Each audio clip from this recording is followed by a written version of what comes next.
வணக்கம்.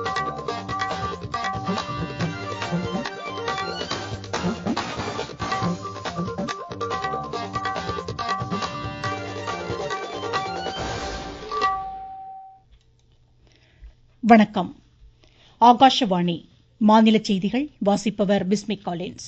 தலைப்புச் செய்திகள்.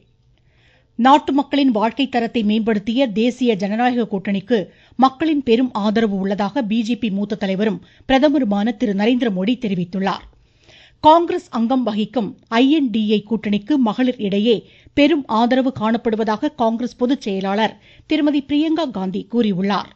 மக்களவைக்கு நடைபெறவுள்ள 7வது கட்ட தேர்தலுக்கான இறுதி வேட்பாளர் பட்டியல் நாளை வெளியிடப்படுகிறது.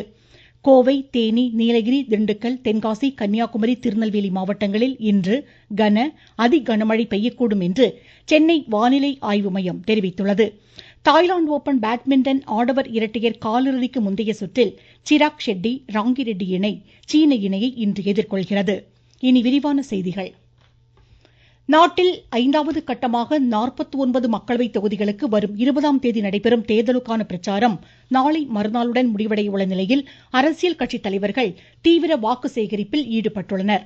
உத்தரப்பிரதேச மாநிலம் அசம்கரில் தேர்தல் பொதுக்கூட்டத்தில் இன்று உரையாற்றிய பிஜேபி மூத்த தலைவரும் பிரதமருமான திரு நரேந்திரமோடி நாட்டு மக்களின் வாழ்க்கை தரத்தை மேம்படுத்திய தேசிய ஜனநாயக கூட்டணிக்கு மக்களின் பெரும் ஆதரவு உள்ளதாக தெரிவித்தார். இந்தியாவின் ஜனநாயக திருவிழாவான தேர்தலை உலகம் முழுவதிலும் உள்ள நாளிதழ்கள் முதல் முறையாக முதல் பக்கத்தில் வெளியிட்டிருப்பது குறித்து மகிழ்ச்சி வெளியிட்டுள்ள அவர் இதற்கு காரணம் பிஜேபி என்று குறிப்பிட்டார். ரேபரேலி தொகுதியில் இன்று தேர்தல் பரப்புரை மேற்கொண்ட காங்கிரஸ் பொதுச் செயலாளர் திருமதி பிரியங்கா காந்தி INDA கூட்டணிக்கு மகளிர் ஆதரவு தெரிவிப்பதாக கூறினார். காங்கிரஸ் கூட்டணி ஆட்சிக்கு வந்தால் மகளிரின் வங்கிக் கணக்குகளில் மாதம்தோறும் 8500 ரூபாய் செலுத்தப்படும் என்றும் 25 லட்சம் ரூபாய் மதிப்பிலான மருத்துவ காப்பீடு திட்டம் செயல்படுத்தப்படும் என்றும் கூறினார். ஒடிசா மாநிலத்தின் பல்வேறு பகுதிகளில் பிஜேபியின் தேசிய தலைவர் திரு JP நட்டா, காங்கிரஸ் கட்சி தலைவர் திரு மல்லிகார்ஜுன கார்கே ஆகியோர் இன்று வாக்குகளை சேகரிக்கின்றனர். பிஜேபியின் திரு யோகி ஆதித்யநாத், சமாஜ்வாடி கட்சியின் திரு அகிலேஷ் யாதவ், பகுஜன் சமாஜ் கட்சி தலைவர் செல்வி மாயாவதி உள்ளிட்டோரும் பல்வேறு பகுதிகளில் இன்று தேர்தல் பரப்புரை மேற்கொள்கின்றனர். மக்களவைக்கு 7வது இறுதிக்கட்டமாக அடுத்த மாதம் 1ஆம் தேதி நடைபெறும் தேர்தலுக்கான மனுக்களை திரும்ப பெற நாளை கடைசி நாளாகும். இதனையடுத்து இறுதி வேட்பாளர் பட்டியல் நாளை மாலை வெளியிடப்படும். பீகார், ஹிமாச்சல பிரதேசம், ஜார்க்கண்ட், ஒடிசா, பஞ்சாப், உத்தரப்பிரதேசம், மேற்கு வங்கம் உட்பட 8 மாநிலங்கள் மற்றும் யூனியன் பிரதேசத்தில் உள்ள 57 தொகுதிகளுக்கு வாக்குப்பதிவு நடைபெற உள்ளது. போதைப்பொருள் ஒழிப்பு நடவடிக்கைகள் தொடர்பாக முதலமைச்சர் திரு MK ஸ்டாலின் சென்னையில் இன்று ஆலோசனை மேற்கொண்டார். மாவட்ட வாரியாக மேற்கொள்ளப்பட்ட போதைப்பொருள் ஒழிப்பு நடவடிக்கைகள் தொடர்பாக இக்கூட்டத்தில் விரிவான ஆலோசனைகள் இடம்பெற்றன. சென்னை தலைமைச் செயலகத்தில் நடைபெற்ற இக்கூட்டத்தில் தலைமைச் செயலர் திரு சிவதாஸ் மீனா, காவல்துறை தலைமை இயக்குநர் திரு சங்கர் ஜிவால் உள்ளிட்ட அதிகாரிகள் பங்கேற்றனர். தேசிய டெங்கு ஒழிப்பு தினம் இன்று கடைபிடிக்கப்படுகிறது. தமிழ்நாட்டில் டெங்கு கொசு ஒழிப்பு நடவடிக்கைகளில் அதிகவனம் செலுத்துமாறு மாநில பொது சுகாதாரத்துறை அனைத்து மாவட்ட அதிகாரிகளுக்கும் அறிவுறுத்தியுள்ளது.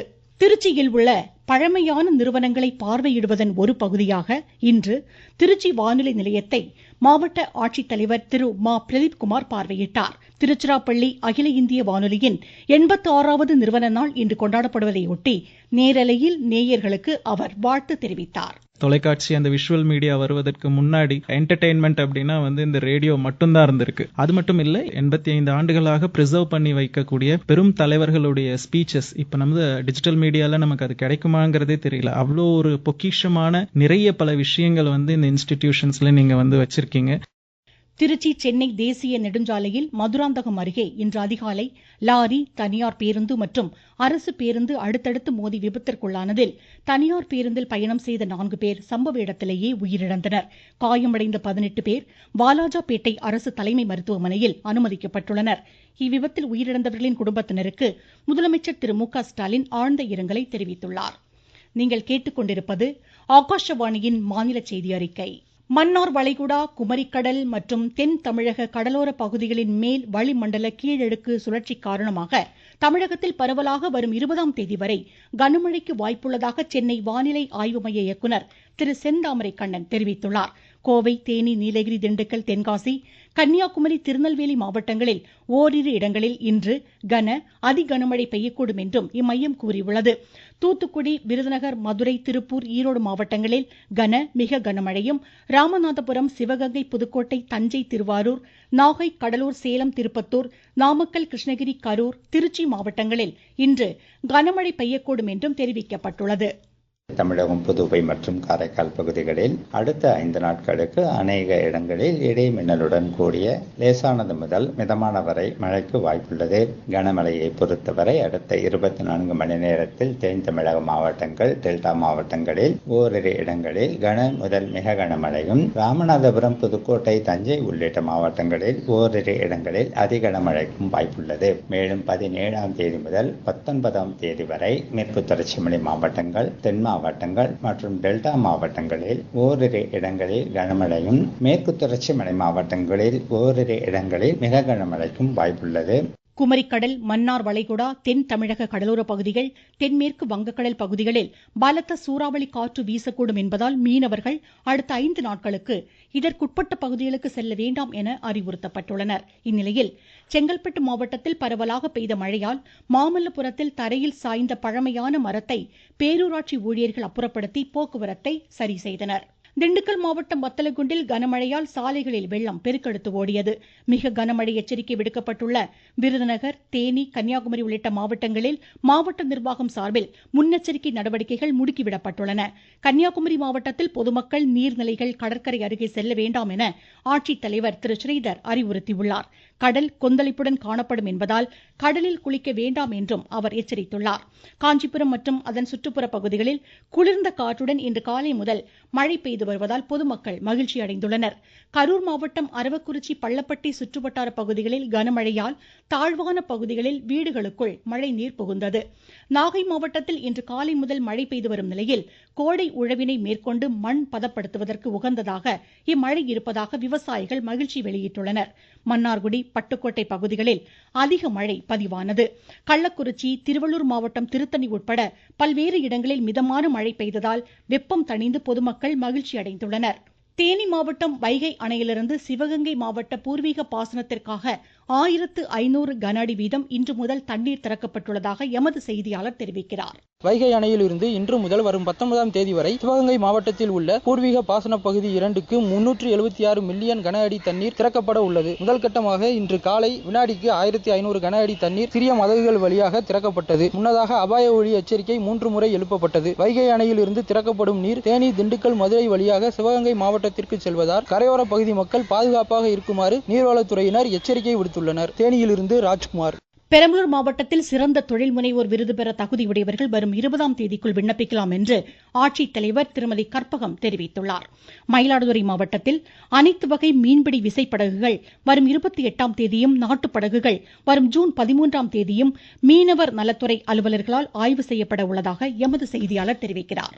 மயிலாடுதுறை மாவட்டத்தில் உள்ள அனைத்து வகை மீன்பிடி விசைப்படகுகள் மே 28ஆம் தேதியும், நாட்டு படகுகள் ஜூன் 13ஆம் தேதியும் மீன்வளம் மற்றும் மீனவர் நலத்துறை அலுவலரால் ஆய்வு செய்யப்பட உள்ளது. படகு உரிமையாளர்கள் படகுகளின் பதிவுச் சான்றிதழ், மீன்பிடி உரிமம், வரி விலக்கு அளிக்கப்பட்ட டீசல் எரி எண்ணெய் அட்டை, துறை மூலம் வழங்கப்பட்ட தொலைத்தொடர்பு கருவிகள் ஆகியவைகளை தயார் நிலையில் வைத்திருந்து ஆய்வு செய்யும் நாளில் ஆய்வுக்குழுவிற்கு அனைத்து விவரங்களையும் அளித்திட வேண்டும் என மாவட்ட ஆட்சியர் AP மகாபாரதி அறிவித்துள்ளார். மயிலாடுதுறையிலிருந்து மணிகண்டன் குருமூர்த்தி. தமிழகத்தில் 10ஆம் வகுப்பு பொதுத் தேர்வில் தோல்வியடைந்த மாணாக்கர் துணைத் தேர்வு எழுத இன்று முதல் வரும் 1ஆம் தேதி வரை விண்ணப்பிக்கலாம். மதுரையில் உயர்கல்விக்கு வழிகாட்டும் கல்லூரி கனவு நிகழ்ச்சி ஆட்சித்தலைவர் திருமதி சங்கீதா தலைமையில் இன்று நடைபெற்றது.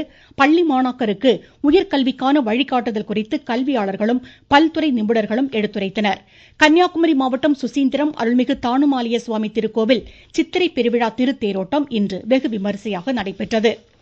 பாங்காக்கில் நடைபெறும் தாய்லாந்து ஓபன் பேட்மிண்டன் ஆடவர் இரட்டையர் காலிறுதிக்கு முந்தைய சுற்றில் சிராக் ஷெட்டி, ராங்கிரெட்டி இணை சீன இணையை இன்று எதிர்கொள்கிறது. மகளிர் இரட்டையர் காலிறுதிக்கு முந்தைய சுற்றில் அஸ்வினி பொன்னப்பா, தனிஷா கிராஸ்டோ இணை சீன தைப்பே இணையுடன் இன்று மோதுகிறது.